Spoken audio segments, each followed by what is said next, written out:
Thank you very much. Another shocker for you. You know, we have a system that is being used in all the most of the governments of the world. They call them democracy and stuff like those. And we know those are things that were planned to keep certain people under a certain rule because they did not know or have control over this rule because they didn't create them. And we know this started with the Americas. Come back to where we are. We're looking at Africa.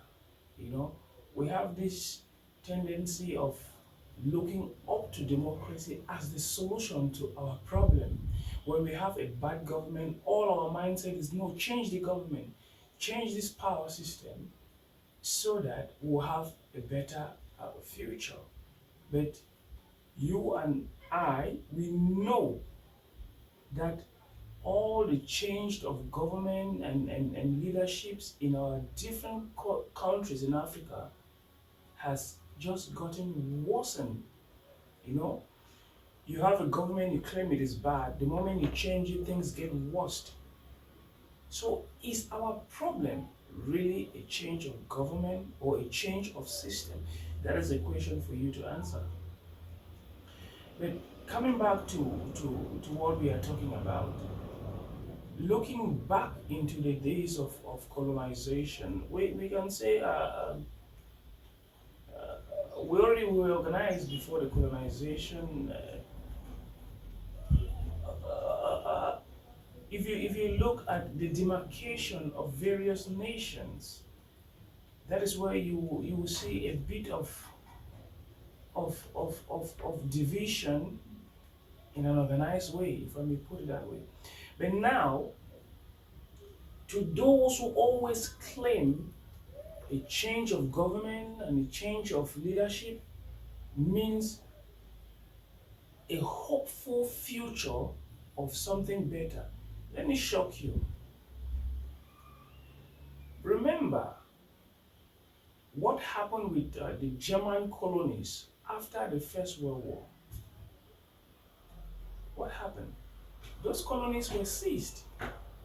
And in certain countries, the Germans, as they were exiting, they destroyed their resources, the infrastructure that they've built, the things that they've invested, they destroy them. The same with other colonial powers in the Second World War. So, why did they do that? Because they don't want to lose that investment or give their a certain secret to the next power that will take over. The same thing happened in the decolonization process in Africa. I want to keep the video very short. During that colonial period, because we don't know, but I'm telling you some of these things, they are revelation. The Europeans did not come to colonize Africa to leave Africa. That is one thing we should know. Their intention was to take over the continent and use it as theirs, which it is what it is today. But a lot of people think we are independent. I can't go deeper into this one. But their investment were not a temporary investment. They were investing permanently. That is why, and I told you, the decolonization that we call decolonization, it is just a myth. It is just a word. Why did it happen? The main reason that your history book did not even tell you about is decolonization only occurs because of the Second World War that has drained the European economy, and they did not have any resources or manpower to support this their colonial dreams of Africa. So even though they told you we are giving you your freedom, it was a mild thing. It was not a hard thing. They just said it because they have no way to continue that process. Because of the I told you last time about the communism that caused the French Cameroon, the French never to allow the Southern Cameroon to go to Nigeria or stand independent on its own. So because of that same communism, they had to give in to say, no, we don't want communism to come here, let's give them whatever they think they call independent. And that happened. Today, you have change of government, but no change in the system. Change of various government in the continent, but no change of the system. Why? Because of this same investment I told you earlier. Because they have so much investment, and since after the decolonization, they still continue investing, continue making lying partnerships in the name of partnership and agreements and policies and all those things that give them a deeper root into the continent and into the governments of the various countries of Africa. So now you have a new government, but the system is the same. That is why I've told you people, politics will not give you any solution. There is no solution from changing a government. There is no solution from bringing a new government without changing the entire structure of that government. When I talk structure, I'm not talking about the ministerial position and all those things. I'm talking about uprooting what is called democracy. You know, the kingdom system is the best system. Okay, let's get back to this. Okay, for example, you see, let's use an example of like Zambia, which is not a strange thing. It is not a new thing. It has happened and it is happening to various African countries where they see a government, they think, no, this government is bad. We're talking about like the Lungu government. The Lungu, yeah, the government of President Edgar Lungu. They complained that it was a bad government. Things were expensive, this and that and that. We have to remove him. They did that. And the President HH was the preferred choice because of his word. But you know, one thing we should know with those who are coming into power for the first time is that they thought in their mind that what they are thinking is what they can do, and what they are saying is what they can do. At the end of the day, you will find out that they couldn't. Not that they were lying. Some of them have good intentions to do those things. But this is the shocking point in it. When they got to power, they discover, because when you're out of power, you see power differently. But when you are in power, it is totally different. When they got into power, they see what the government has been involved in and what the government is on. You understand? You have the Chinese debt, you have the European debt, you have the IMF debt, which is the European debt, you have the United States, you have all this, the Indian, the Asian debt, and all this, not only the debt system, you talk about the investment of years to years that has been sunk into the economy, that is still being paid out. But this is not public information. You see? So when they get into power, they say, no, when we get into power, we're going to increase the strength of the dollar. We're going to reduce price of basic necessity like foodstuff. We're going to adjust the electricity problem in the country. We'll fix it once and for all. Some of them, they have those good intentions and they really wanted to do it for their people. But now when they get into power, they see that, oh, even the electricity corporation is not under the control of the government. Oh, the debt is so much, our known resources, I mean the resources that we have power over in our country, is not enough to service the debt. We owe China, we owe this, and we cannot manage. Now they start going to beg. And when they go to beg, the IMF and all those guys, they tension the rope on them again. So now, you see them in power failing to fulfill what they have told you about. Not because they didn't want to do it, but because what they have come to discover, what they didn't see when they were fighting to get into power, is not what they thought. Now they are tied on both hands and legs. What could they do? Some of them will just give you empty words, continuously talking empty words. Some of them will just join the system and start stealing again from the people, from the resources of the nation. That is what is happening to so many of our African countries. Or most of our African government are in this position. We're talking mostly about the French countries in Africa. Look at what is happening in Burkina Faso, Niger, and all those places. Look at that. Look at that. They took a bold step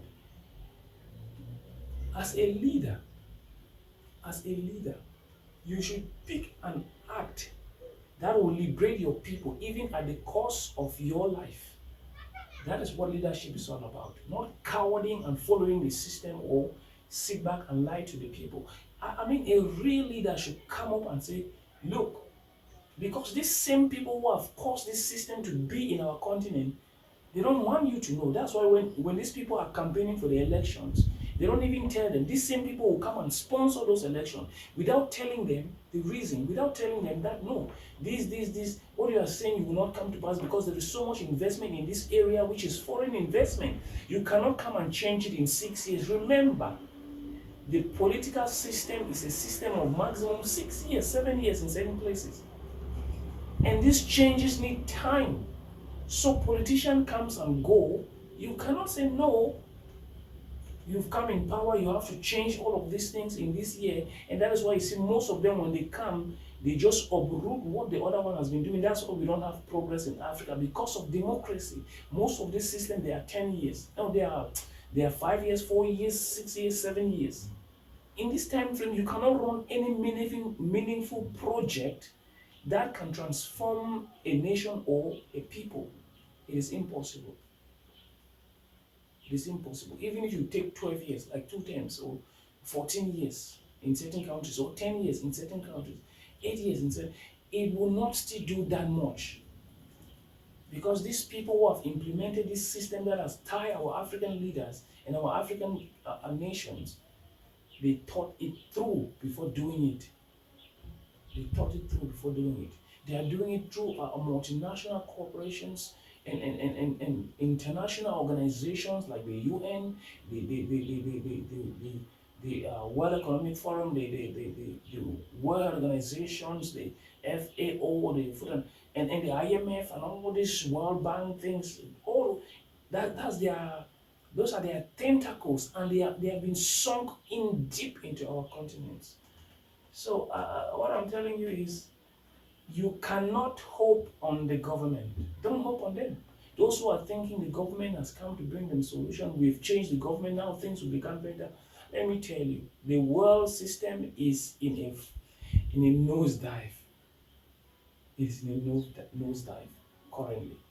You change whatever government you change, the system is going. It can't change. Don't fool yourself on relying on these people, on governments, and don't fool yourself. No matter what they tell you, don't listen. It will not change anything in your life. Prices will continuously go up. Crises will continuously be coming every day, new ones and different types of crises in different areas. They will continuously come. So if you sit there, you think, no, our government it is going down. It is going down. Very few governments are run by their people. You can see them there, they are masking. They are masking. Be wise. Be wise. Start thinking on how your own individual contribution can uplift you and the people around you. Remember, the idea of government is people for the people by the people. So you and me are the government. Don't look at some group of people who have taken position of power in the nations and you think, no, these are the people we need to hope for. No, it is you. They are hoping for you. They just missed the mark. Their main rule was to make policy that will make your life and your endeavors easy to achieve the goals. But they've missed it. And now they've given us the ideology that they are the solution. But it is us, the solution.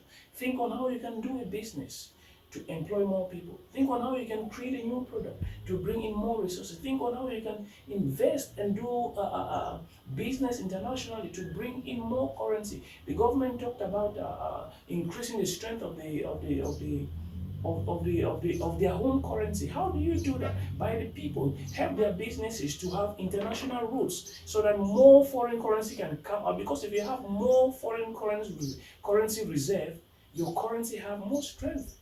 But if you import it more, you are weakening your own state of affairs and your currency is going down. Be wise. Be wise. There are so many opportunities that we can do. The system of the world has failed. Doesn't mean this you have failed. It doesn't mean that. You can rise above it. Be smart. Think. Think. You can leave your comment here. You know, leave your comment on this video. Ask the question, what should I do? We'll answer you that question.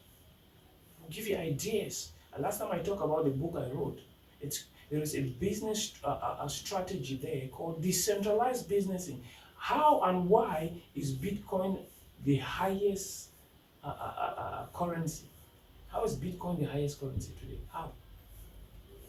Because of decentralization. Do you know businesses can be done in decentralized format? You can answer that question. We will give you answers. I can send you the book. You read it. You will discover a lot of truths. I'm telling you. Thank you very much for watching.